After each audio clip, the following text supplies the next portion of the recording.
Hello and welcome to Cracked Open, a podcast guiding you on your journey to becoming a vessel of unconditional love. This is your host, Beck Milonis, High Priestess, Channel, and Activator.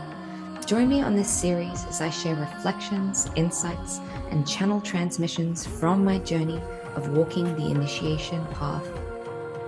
Each episode is a unique transmission containing supportive frequencies to facilitate the deepest healing, activation, and reconnection with your soul. I invite you to open your mind and set the intention to receive this episode into your heart space. Let's go. Welcome back, beautiful souls, to another episode of Cracked Open, a podcast guiding you to becoming a vessel of unconditional love. Today with me, I have a beautiful human, Alex Buta. Buta? Did I say it right? Yeah? Yeah. Awesome. Yeah. Alex is deeply passionate about soul mission, divine union, and conscious creation. He believes we are all powerful creators, capable of bringing to life what our soul has destined for us. His own journey is a testament to this, creating everything from nothing numerous times. He's published a book, Be Nobody, Become Everything, sharing the gems of his journey and supporting readers in healing and embodying their true potential. It's like the last time I read a bio is like a long time. Usually I'm just like, this is a fucking person I met, they're sick. Like, Yeah. but I'm going to read yours because it's good. He has enrolled over 20,000 students in his courses and programs globally on various world famous platforms like Insight Timer and Udemy, and created an in-person community events and workshops that involve music, creativity, and soul purpose. His mission is to inspire and empower people to live their soul destiny and create legacy through their lives and gifts. I'm having Alex on because like literally every single post he's been putting up lately, I've been like, yes, you need to come on here and talk to me because I'm vibing it. So welcome, Alex. Welcome to the show. How are you doing today? Thank you. Wow. What an introduction, I guess. I'm amazing. I'm looking forward for this. Amazing. I look forward to have fun. That's what we want to hear. So, Yeah. people on this show do not know you. They do not know your backstory. I love to ask people a little bit of like, how how did you get here? Doing what you're doing, following this beautiful divine mission and guiding others to anchor and activate theirs. I'm sure you have like a story, a an origin story. I'd love to hear some of the key points on your journey that really catalyzed you to hold the energy that you do. Mm. Okay. I'm gonna make it as short as possible. So when I was 14 years old, I had a moment when I received this voice in my head. It was more like it felt like a very wise voice who said, "We are all gods, and everyone pretends to live, but they don't live to their true potential. And when you're ready, you will find out." And I was just a kid, right? I was just 14. Like I was freaked out. I was like, "Am I losing my mind? What is this?" I didn't say to anyone anything up until I was 30 something. And I just continued my life. I did, the societal things, climbing up to the top on the hierarchy or hierarchy. And so, yeah, when I was 25, I had a rock bottom, a massive rock bottom. I was breaking up with my girlfriend at the time. We were 9 years together. And I was, yeah, it was, quite shocking. And I was gambling. I was smoking 3 packs of cigarettes per day. I was drinking. I was smoking weed. Like, like not taking care of myself. I never loved myself really until that point, like consciously, intentionally. I didn't know what it is. So I hit this deep bottom, no money. My job was, you know, didn't work anymore. I was working construction site, which was very intense. I was like 12 hours, 14 hours a day, Smoking hustling three with packets some of cigarettes. How the fuck do you do that? seriously, seriously, and eating only fast food, McDonald's, Burger Oh. King, all of these wild uh, franchises. Mm.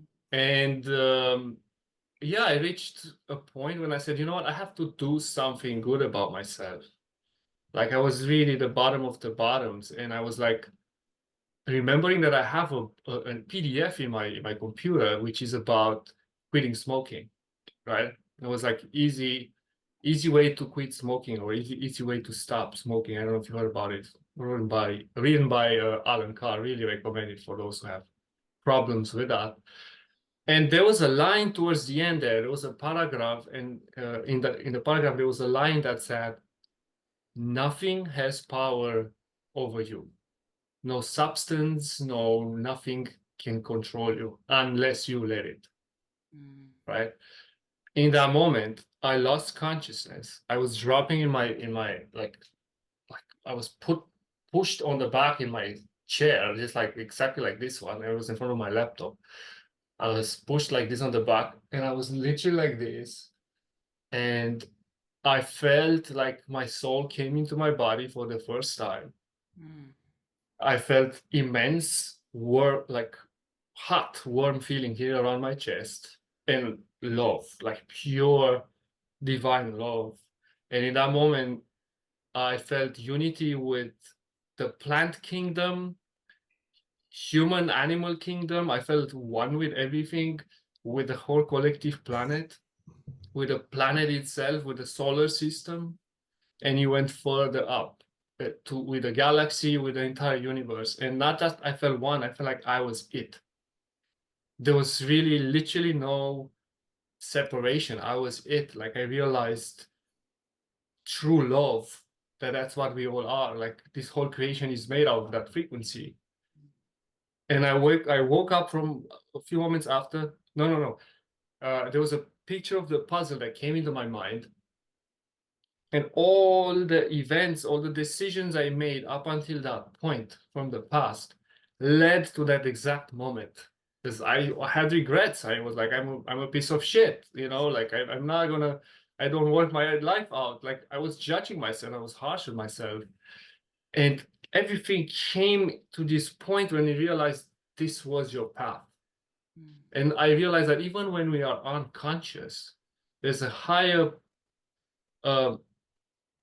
wisdom that guides us, right? Our soul, our higher self, the creator, God, however we want to call it.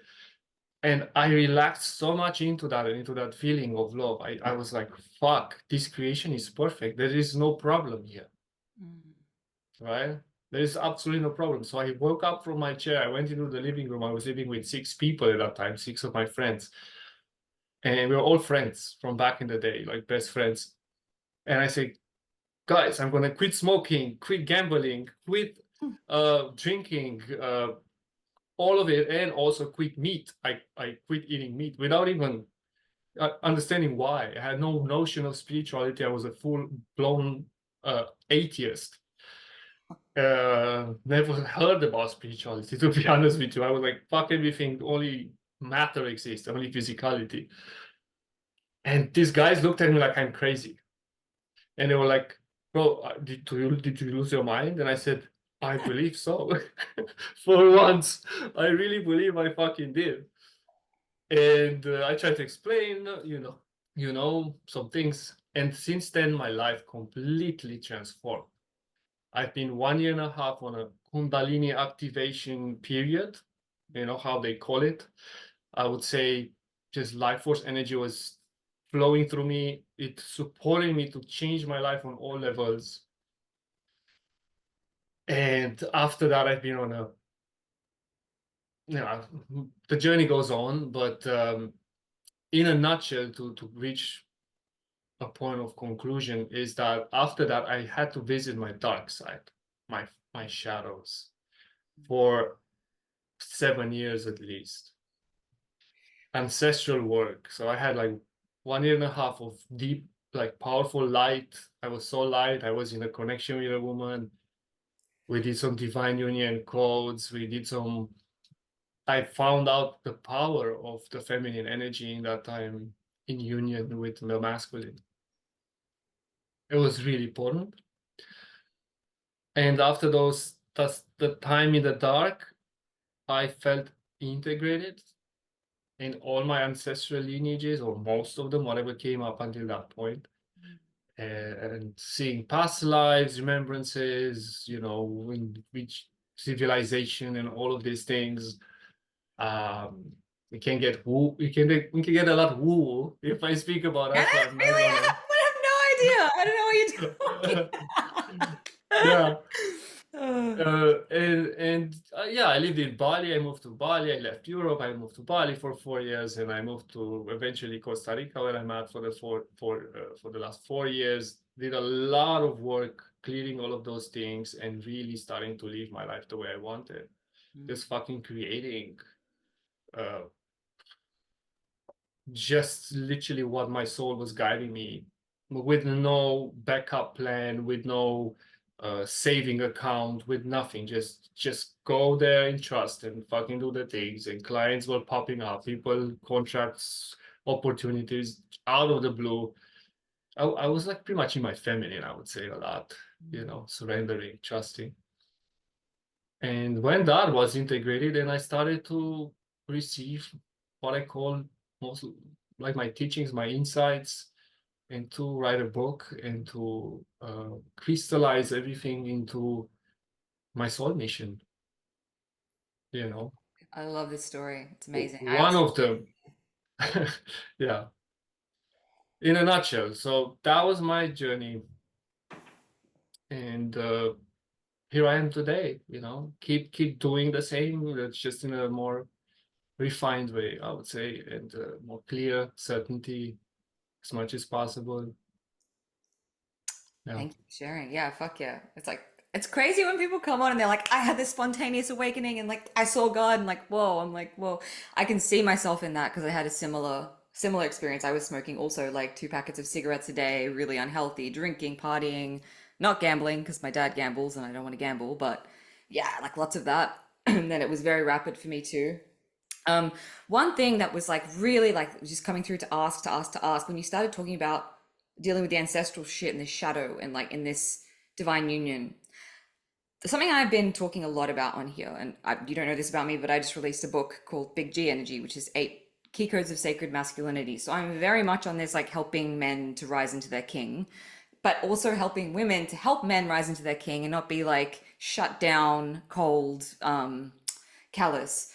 So I actually feel Mhm. to ask, and I feel like you have some really beautiful, poignant insights on like what it fucking takes to forge a king, right? Because I'm sure that you went through some battles and like it sounds like you've like done some shit, like Ooh. you were bringing this forward, and I was like, this is a man who has been through some shit, and I want to hear all about it. So yeah, I'm just run with that question, whatever you want to add to that. Wow, that's profound. Yeah. That's profound. What does it mean for a woman to forge a king, for a queen to forge a king, right? Well, I can just share from my own journey that my fucking head was cut off by Kali so, so many times Yeah. in like specifically in 3 years, in a period of 3 years, because I thought I had a moment in my life when I was like, oh fuck, I know everything, I'm enlightened, I had this experience of oneness, and I don't have to grow, fuck, like, you know what I mean, like. And I've been humbled. I was in my knees. I was in my fucking knees. My back was literally broken almost, lying, not being able to walk. And I really had to look into my own ego and say, and deliberately cut my own ego. After she tried to cut it so many times, I eventually took the last breath of my ego. But of course, after 2 days, it came again, another version of it. It's a continuous journey, right? But let's say my ego was refined to a degree, because I don't believe that we can kill the ego completely. Yeah. It's, ego is supposed to be on the passenger seat, and you have to be at the steering wheel. Your soul drives, right? And you can utilize your ego in whatever extent. But my journey was about my ego was utilizing my soul still, especially after that dark side, when I fucking felt like, oh my God, I got some power from the dark as well. I felt Hmm. powerful. I felt strength, validation. Oh, I've been through so much shit. Now, who's greater than me? And there was a different form of ego. Anyway, to keep it to the question, that's what it took to forge a king. Like, it takes someone who really can see your bullshit But how it happened was quite intense at times, and I believe that we can do that in a very conscious, loving way. And that's where I'm at right now, because we always grow. We relationships bring up all the shadows to be transparent in the light, right? To elevate us. So it's a matter of how we do it. And I think the most important thing for a woman, um, when it comes to how to forge a king, is really supporting him to grow, like seeing his vision, seeing his mission, and supporting him to grow. And not just that, but like guiding him. Like he also has to come for guidance. I have some powerful sisters that I'm asking for guidance regarding some things, because they feel the creation, they feel the planet, they speak with the mother, they are the mother energy. So I'm asking that frequency, that energy, for guidance when I'm lost, when I don't receive, when when I need it. And also, especially in partnership, actually, what I find out is that many of the time she actually holds the key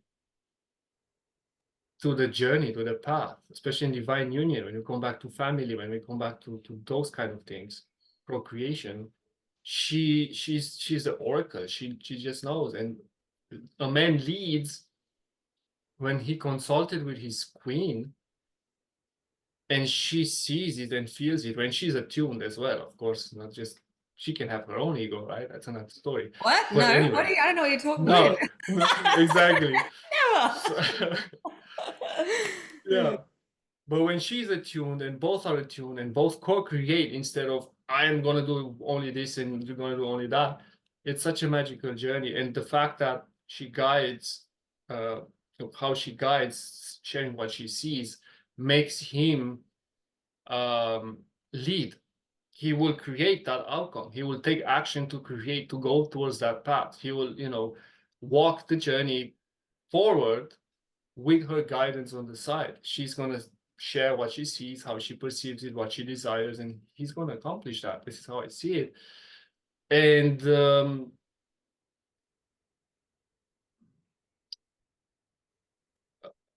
yeah, respect. There has to be respect there, and really deep trust, which, by the way, is earned.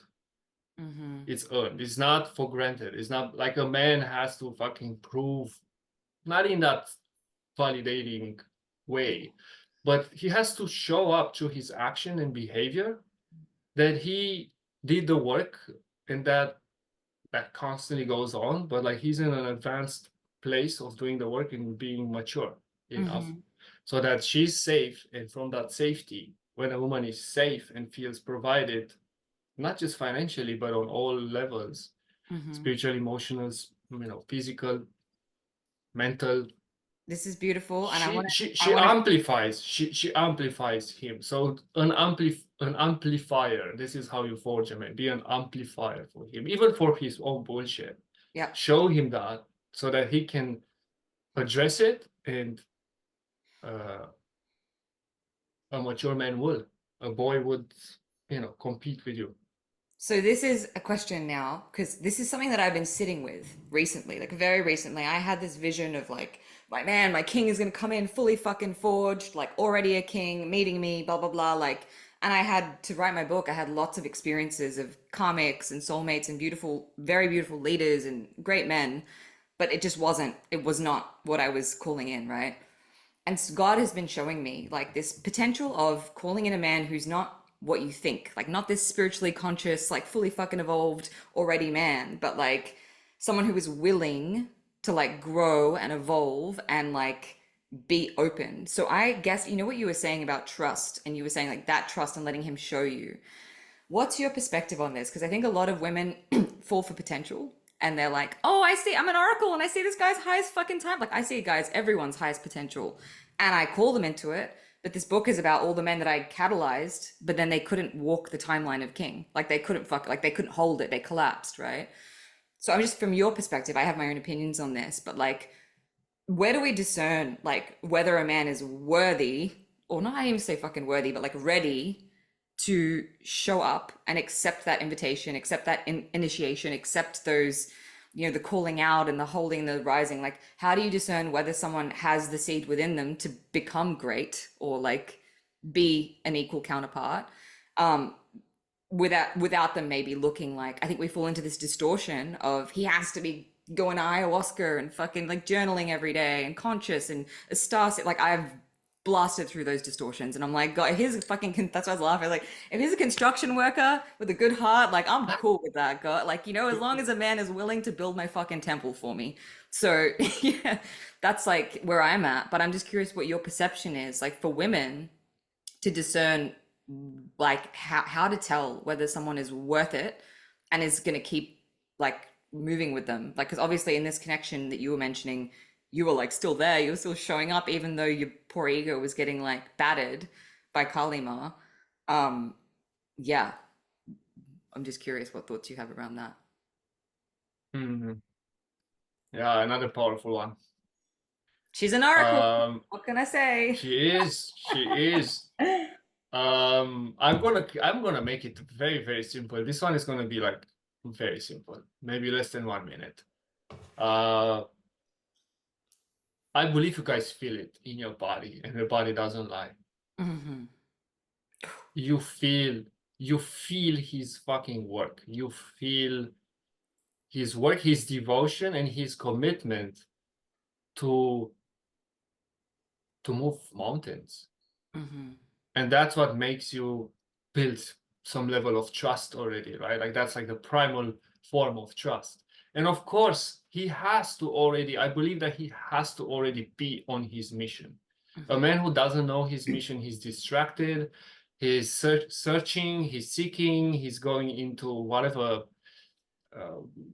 going with the flow, or and that's okay. We all have to go through that to mature. I'm not gonna say that that's wrong, but he has to be actualizing or have actualized his purpose, his mission to a degree where he's already in it. Mm-hmm. Because otherwise he doesn't know how to build, how to grow. He doesn't have that devotion.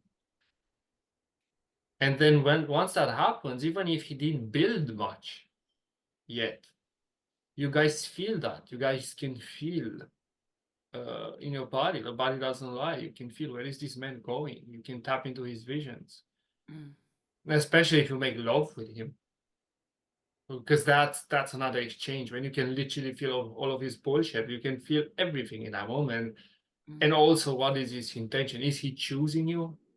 Very important again. Mm. Is he choosing you? Is he choosing himself? Because he can't choose you until he chose himself. So first choosing himself, then is he choosing you? And then the trust starts to be built. And then you can see from there how you navigate conflicts. There's so many layers to it after that. Mm. Yeah, I like that answer. Okay, so then my question becomes, what makes a sacred man? So I'm going to share the 8 key codes that I brought through. And I'm like, if you want to elaborate or add your own spin or like your interpretation. So they are reverence of the goddess, integrity, protection, provision. I can't even remember my own fucking, hold on. Compassion, compassion. Oh my God, there's 3 more and I know what they are because they're like, I wrote this, I should know this. Integrity. I'm like thinking about the men. I'm like, who represented what? Let's roll with those ones and they'll come to me. There's 3 more that are not coming through. I can relate totally with those. And I will add humility. Uh-huh. Purpose. Purpose. That's one. Thank you. Purpose. That is one that I couldn't remember. And the first and most important integrity. one was... Integrity. Sorry, integrity was the other No, one. you said it. You Did I said say that. it? You said it. Yeah. The most important one is connection with the creator. Beautiful. Connection to God. Oh, okay. Yeah. I love that. Yeah, because you can have all of those Mhm. and not have connection with the creator, and then you're like hustling in a wrong system. Having those, which is great at a certain level, is better than a Peter Pan in Bali, if you ask me. Oh my God. Let's talk about that. You know, Let's go there. Please, let's go there because I feel like The struggle. Let's talk. Why is this fucking happening? Because I believe it's like these men are too Okay.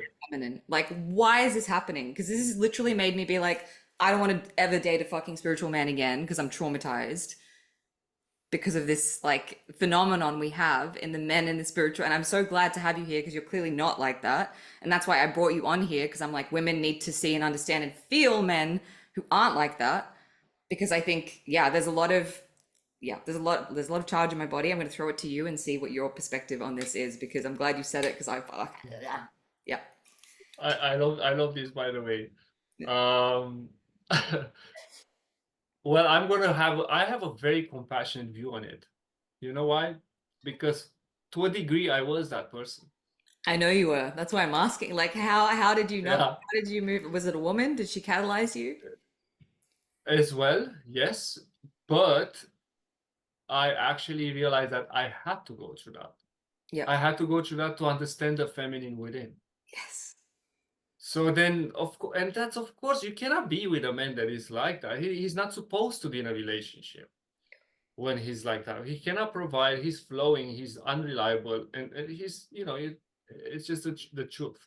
And of course, that becomes frustrating. But I think it's part of the process for him to come back to his softness, to his gentleness, femininity, compassion, inner beauty, self-love, abundance, all of that. It's part of the process to be uh, connecting deeper with the feminine frequency inside of him, unless someone taught him at an early age. I think we should all be initiated in both these energetics. But of course, it's unattractive, and of course, there was that phase, like highly. It was highly coming up. I believe in the early 2020s. We are still in 2020s, but like 2019, 2022, 2023, there was a collective movement of Peter Panians, of men that were just flowing. They were flowing with the goddess. Let's put it that way. And it's a fine line to that's the thing. So some really love that comfort and they stay in it. And that's the thing that has to shift. Like, that's not your role in the creation as a man, in my opinion, if you identify with being a masculine man. And so, yes, explore, feel, then you can understand the feminine better because you understand it from the inside. And then let's get shit serious. Like, why are you here as a man? You're here to build, you're here to create, you're here to protect, provide, like show up for this planet, be involved, take action, don't just flow. It feels like you're doing a disservice to God, in my opinion. So there's many men who get too much trapped there and they go on a plant medicine path or whatever addiction path that keeps them constantly in that frequency because it's comfy and they don't actually grow. So, and that's frustrating. That's the frustration piece. But I'm also seeing many brothers, because I've been involved with men's work a lot and men's retreats too, and I saw that it shifts now. I really see men that are like hands down, like really, really awesome guys who do the work, show up, who want to learn, who want to become fathers, who want to hold an empire, whatever.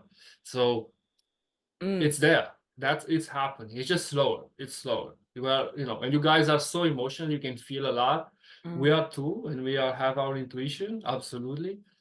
But I guess our process is a little bit slower, especially when the world is constantly showing you that this is a man's world, like 90% of it.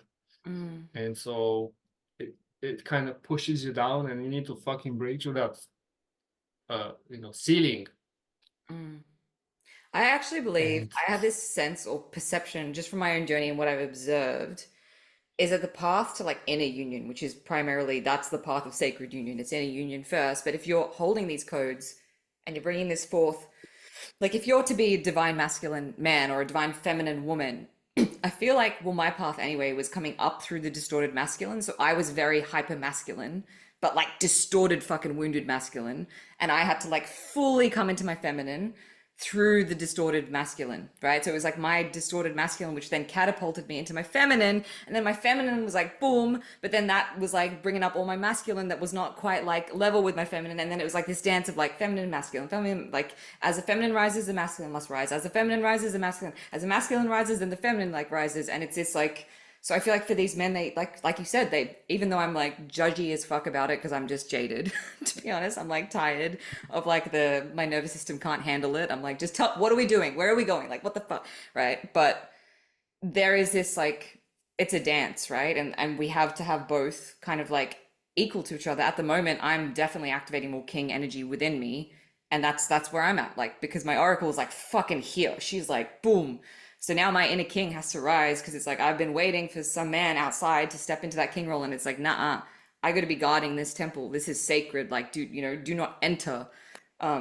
Yeah. So it's that to me is interesting because it's like these men have to go through the coming into their heart and the softening into their feminine, into their emotions. But you're right, they get fucking lost there, and it's like, how are you gonna build a mission? How are you gonna anchor anything if you're flying up like in these spaces? I had the privilege of meeting some really beautiful conscious men who made me feel so safe and like held. But the reason they made me feel safe and held is because they were hyper feminine. They didn't make my nervous system feel safe and held. They made my like emotions feel safe and held. But when it came down to it, like they were not capable of stepping up. So I love that you shared that because I just resonate with that. What is your, just, on the off chance there is a man listening to this, what is your advice to him? Like if he's like, I really want to step into this more, like I desire to cultivate more sacred masculine presence. Everything you're saying is like fucking lighting me up. Like what would your advice be to him?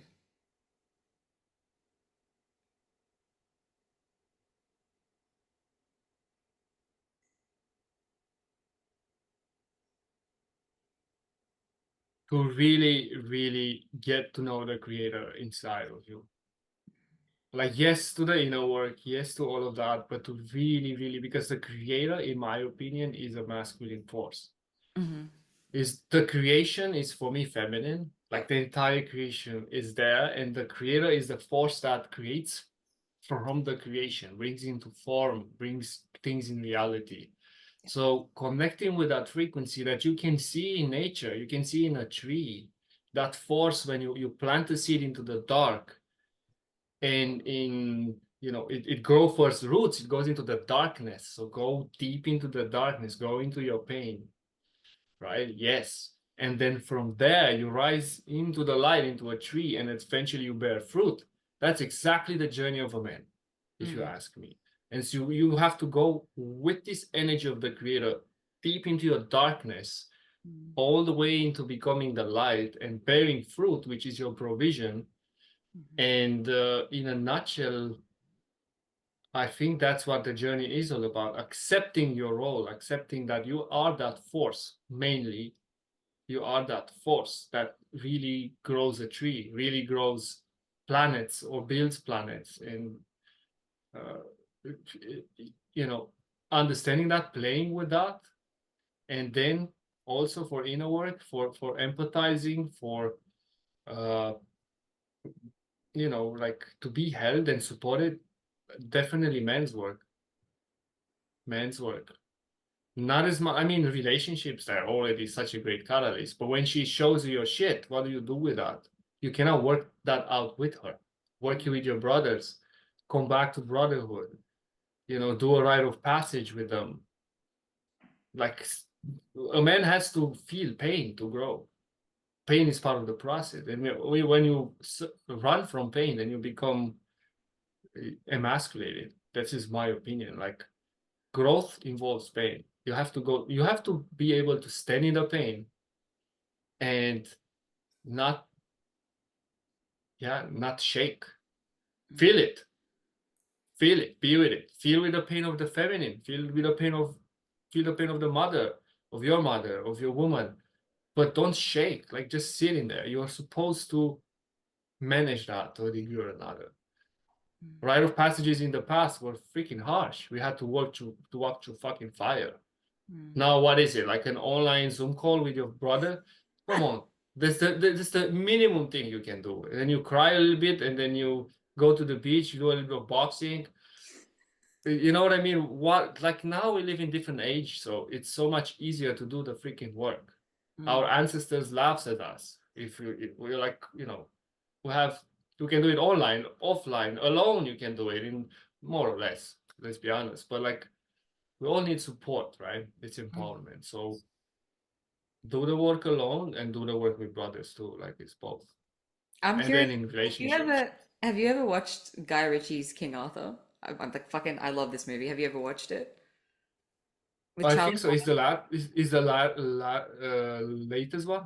Yeah, yeah. And he has to go to the Shadowlands, and there's like things like fucking, and he has to like deal with all his shit. Anyway, it's like a really beautiful character arc. I talk about it a lot in the journey of the masculine, because he's in his ego and he's like this page energy of like, I'm fucking like arrogant and tough and look how blah blah blah. And then the mage comes and she like breaks him down and cuts off his fucking head and then takes him to the Shadowlands, and he has to like deal with all his like daddy issues and his shadow to be able to wield Excalibur, which is the sword. I'm curious, did you ever get into like the Holy Grail, Knights of Templar, like that, the Cathar, the codes of like Christ, and like the sword? Did you ever get into those transmissions? Because they're coming through my body right now. Yes. Yeah, yeah. So like Yes. wield Yeah. that sword. It's like you got to have your head cut off, right? So anyway, you were just talking about that, and I was like, yeah, the initiation is brutal. And your story of like I broke my back and like I was on the, all the things, like I've seen it in a few men that have showed up into my field recently of like what God will do to make sure that you go through those fires, like, because the initiation process, like you said, in this time it's not the same as it used to be. I have memories of like Egypt, and even as an oracle and a priestess, like the initiations we would have to go through, grueling years and years and years and years of discipline to wield sacred energies, to like come into union with another person. Like it's insane. So yeah, we are in different times. Mm-hmm.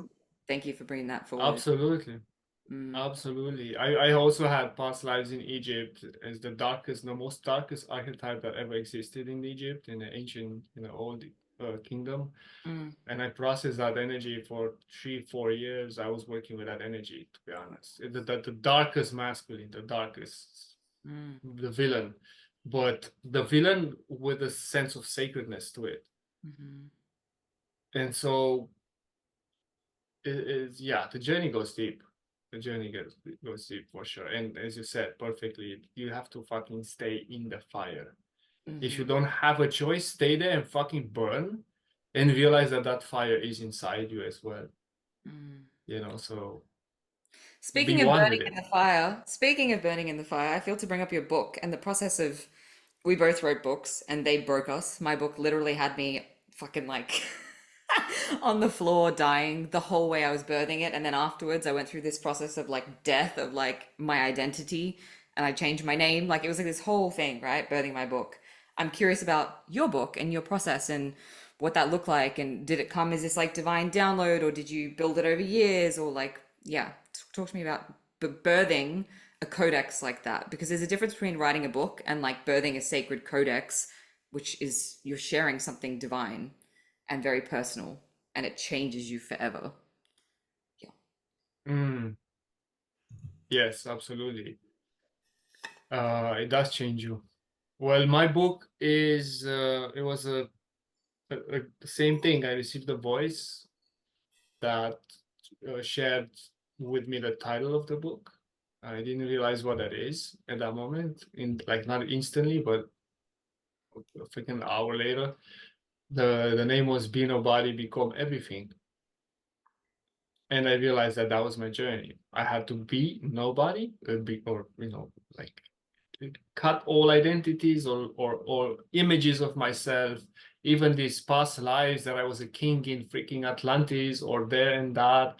Okay, cool. Embody the archetype, cut the identity all the time. And I was used to, I was attaching to that and use that as the ego. You can see even nowadays people on social media, Yeah.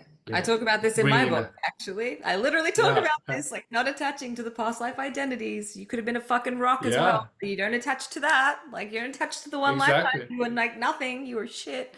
Yep. Exactly. Work with it as an archetype and move on.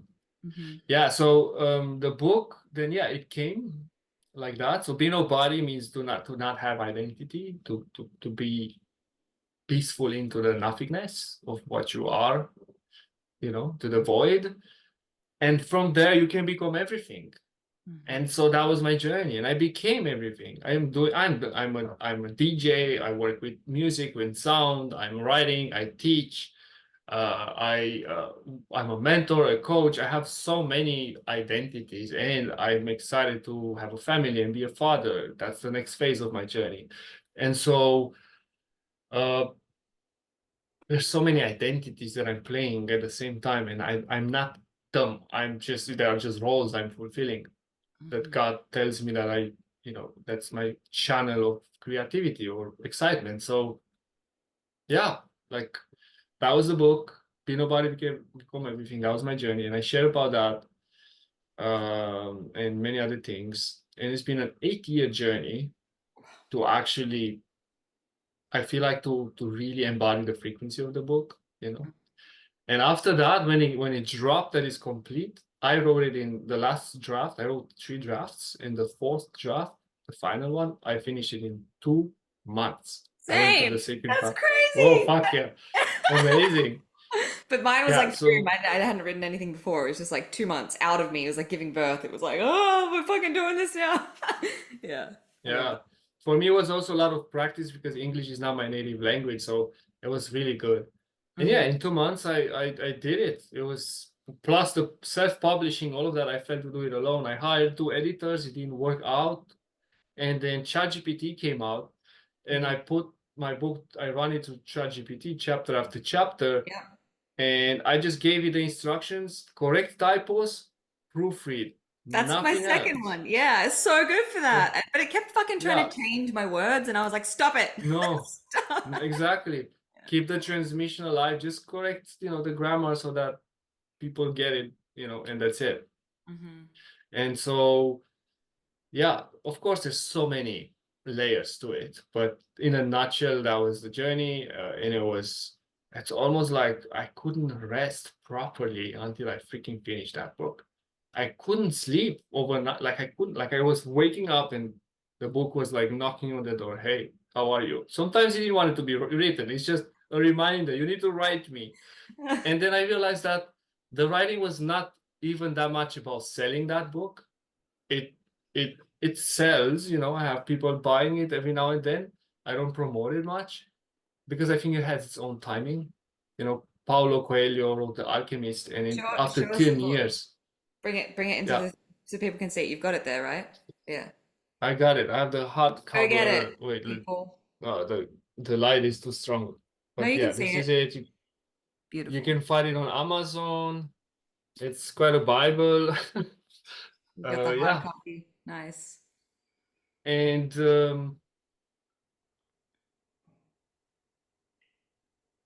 I don't know. Yeah, the book was more about realizing that I can do it. It was for my own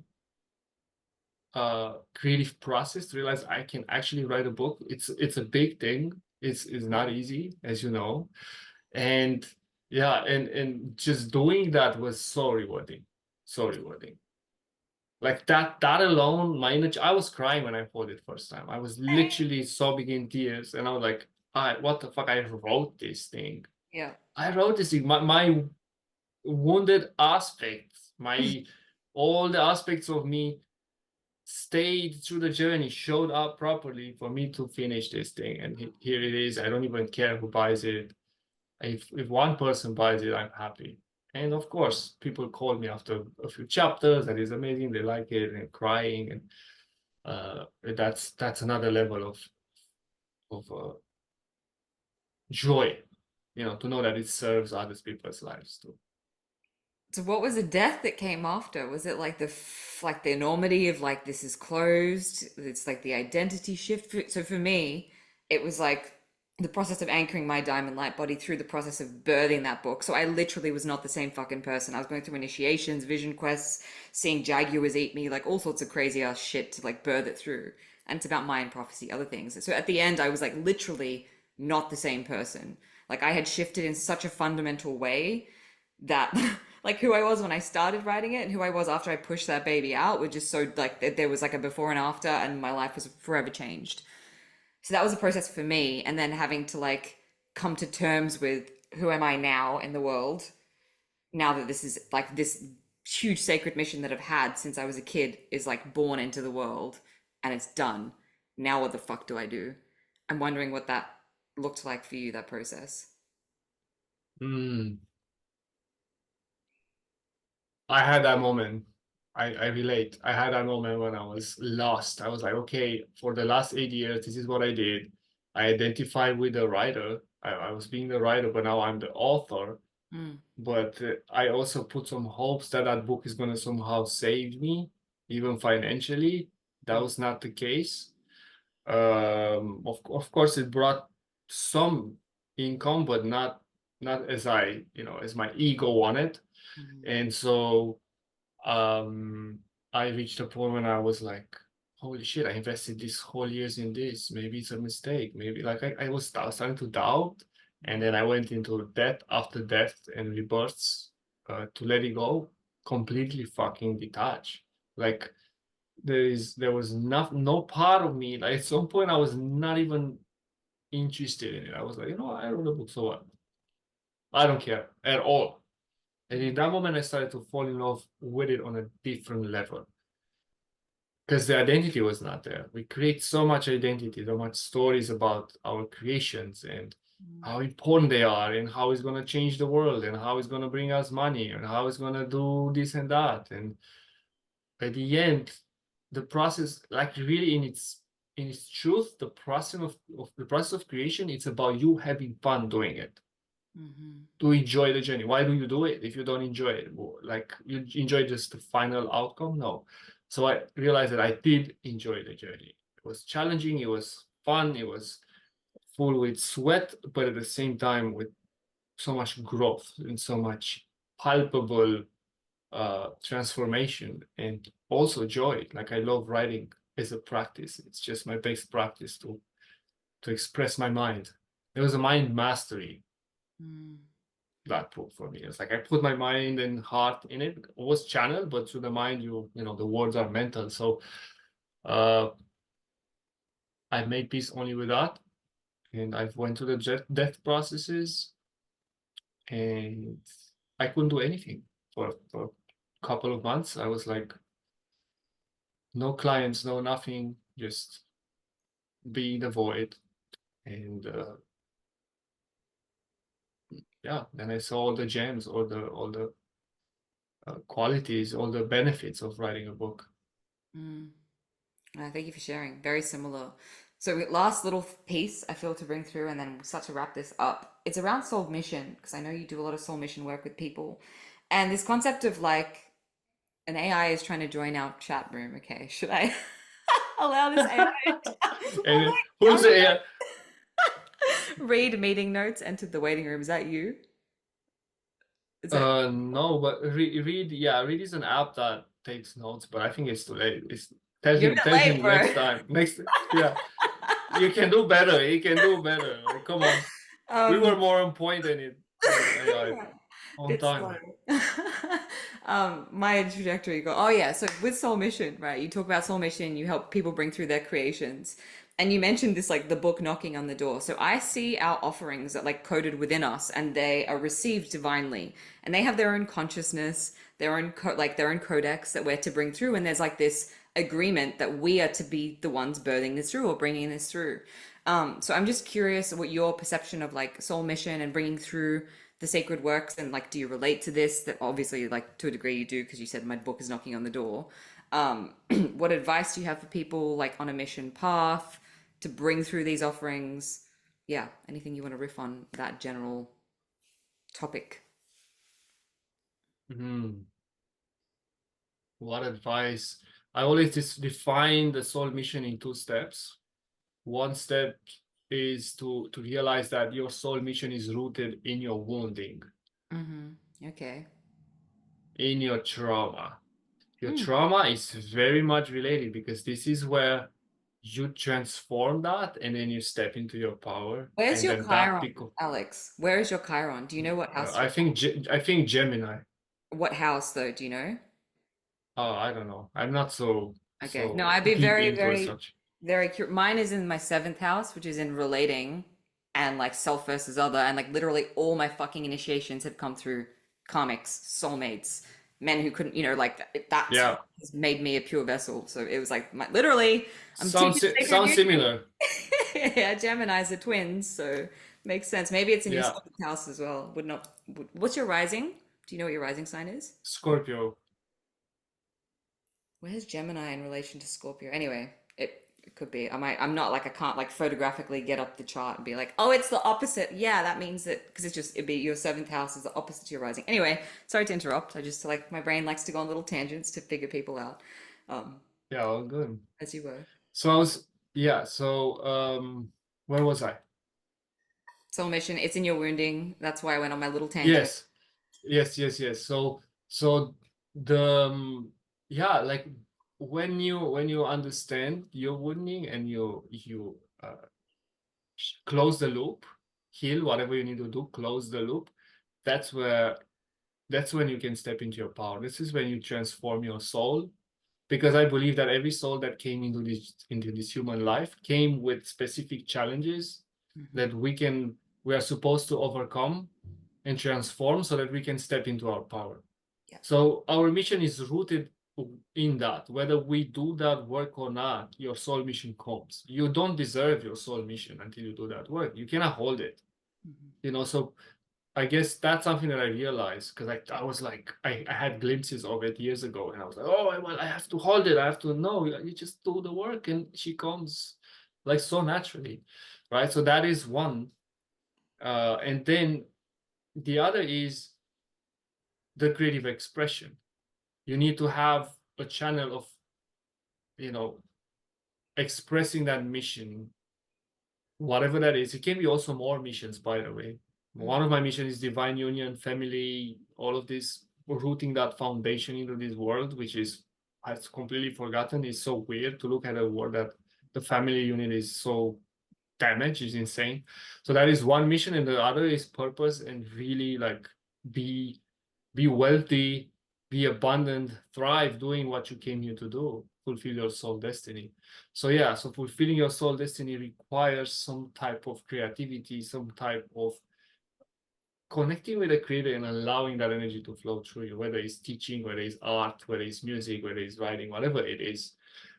And that together, your journey of working through your wounding, closing those loops, together with your creativity, that literally together combined, that creates the expression, the soul expression. The ancestors speak through you because you did that work, you cleared the lineage. So they give you the gift of representing them through your creations. So they go both hand in hand together.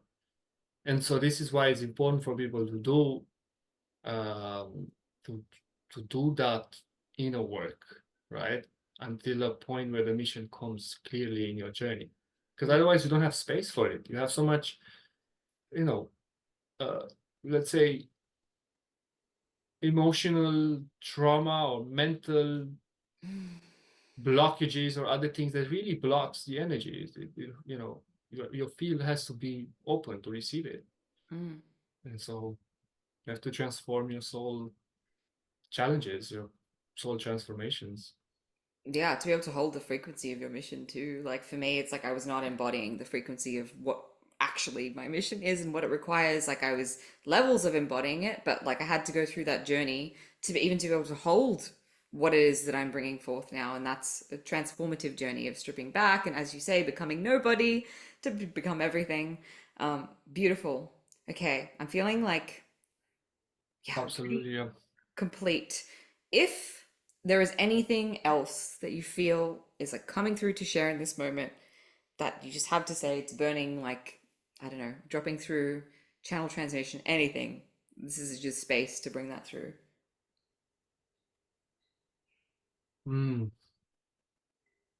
Yeah, there is something. I believe that although we can go so deep into spirituality, into concepts, into star seeds, into past lives, into all of these things, the greatest spiritual thing that we can do, that I came to conclude, is to be a fucking human.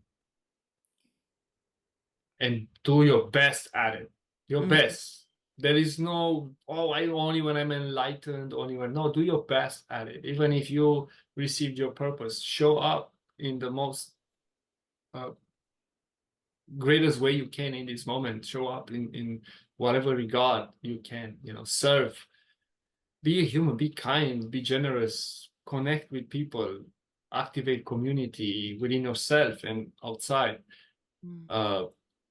Take care of your health, of your wealth, of everything, like we're all doing this together. We're all figuring this out. We have remembrance, we have this ancient knowing, but at the same time we need to put it into practice. So it's not about being a starseed or being an ambassador of the, of Lemuria, which it is also about that. But if you cannot bring that into humanness and apply it in this world that we live today, you're bypassing. So focus on being human first and foremost, being grounded in the body, and listen from there. That was my journey. Like, as long as I was flying high, I was still disassociating to a degree. Yeah. We are supposed to bring those higher frequencies in this earth. That is the mission. Not to just stay there because it's fun and ascend. No, we are descending to ascend. Yeah, and the keys are in the fucking body. And so if you're not doing some form of like embodiment to like bring the frequency here, like a lot of my journey in the past 3 years has been really like clearing my body, being in my body, activating my body, like clearing my meridians, like dance, movement, like whatever it is to ground it down here. Because like you're saying, if it's just up here and we're not bringing it down, what's the point? So I love that. And I resonate with that so deeply. And I know a lot of people listening to this will as well. I say all this in my book too. So thank you for all of this. It was like so many tangents and little beautiful holes that we went into. Alex, if people want to find you, follow you, I recommend you follow him on Instagram because I'm really vibing your content. It's like chef's kiss. So how can they do that? Yes, the best is through my Instagram account. I am Alex Buta. You can find me there, and then you can see further links from there if you want to work, if you want to connect, if you want to just say hi. And that's the simplest way. Everyone has Instagram today. I'm not going to say too many. You can, if you type my name on Facebook, you can find me there as well. So yeah. Wonderful. Thank you so much for being here. Thank you for this. It was amazing to sit in your energy this morning. And to everyone who has been watching, I love you. I hope you received so much juiciness from this. Until the next time, beautiful souls, goodbye. Thank you for listening to another episode of Cracked Open. Don't forget to hit subscribe and share with a friend if this episode has served you in any way. For more information about the work that I do or to get in touch with me, read the show notes or head to beckmylonas.com. Until next time, beautiful soul.